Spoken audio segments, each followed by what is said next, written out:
I didn't see it there.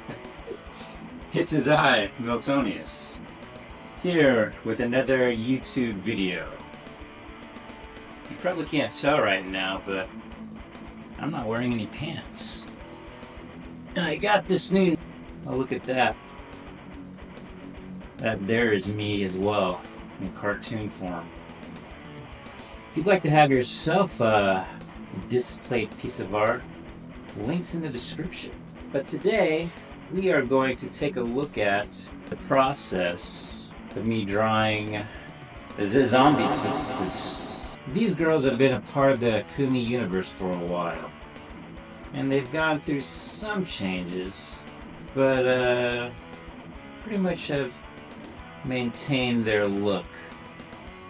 Anyway, let's get into the process of this painting, shall we? Alright, as you can see, I start off with a sketch.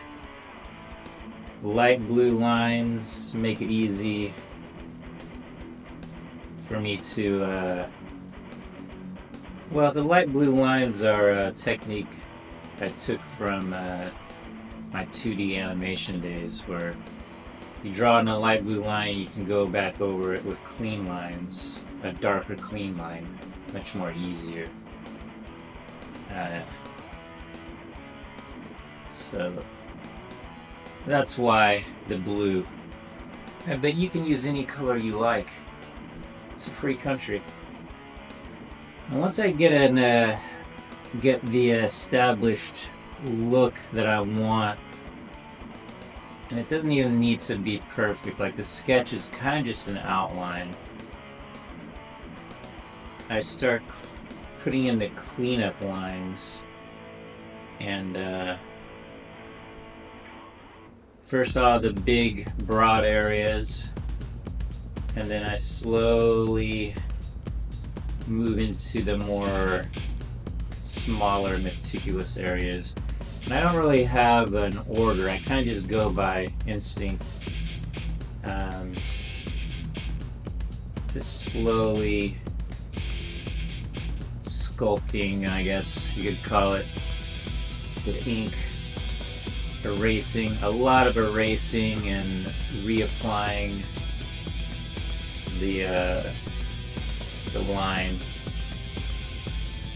You won't see it in here, but I'm flipping the camera a lot as well, just to make sure the proportions are correct. It's really interesting the way the mind will get used to the way something looks the more you look at it. So you want to flip the camera, or flip the canvas rather, and just keep looking to catch anything that is off.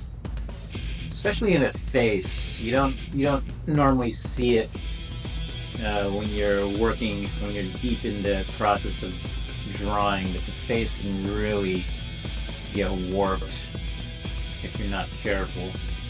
You can see here I'm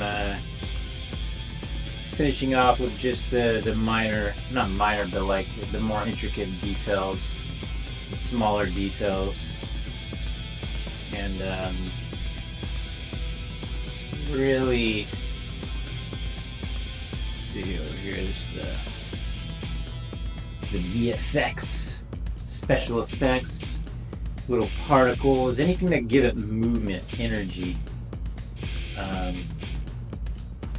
Backgrounds, something I don't do very often, but here I was like, well, it's a graveyard, that's easy, I can do that. And I start putting in the flat colors.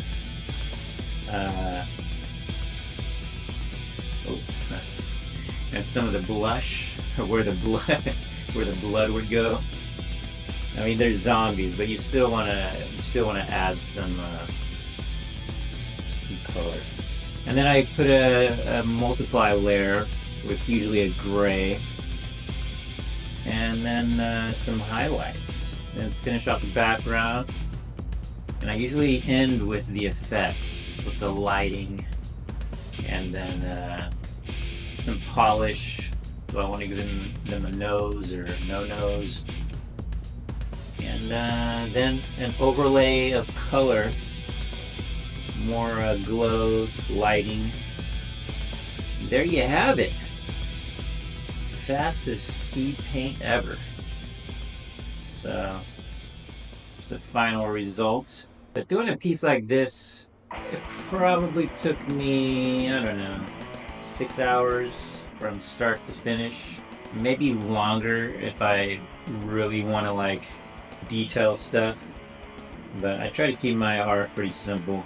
I like the process of creating characters and ideas more than I want to spend time on one piece. But yeah, I'm going to try to do some more YouTubing and explore different methods. I'm going to do these speed paints are pretty easy because Procreate automatically generates the video for you when you're drawing.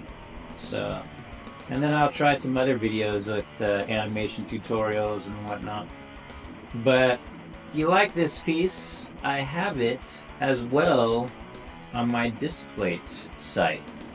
You can get this image. So take a gander.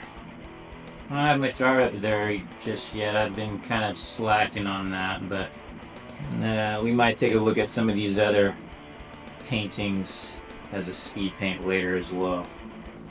So I also released my game this year, Akumi Wars. If you're a gamer, head down to Steam and pick yourself up a little bit of Akumi Wars.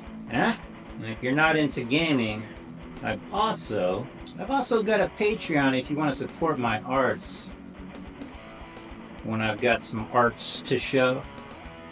So I hope you guys enjoyed that little snippet of my art process, and I'll try to be back on here soon again.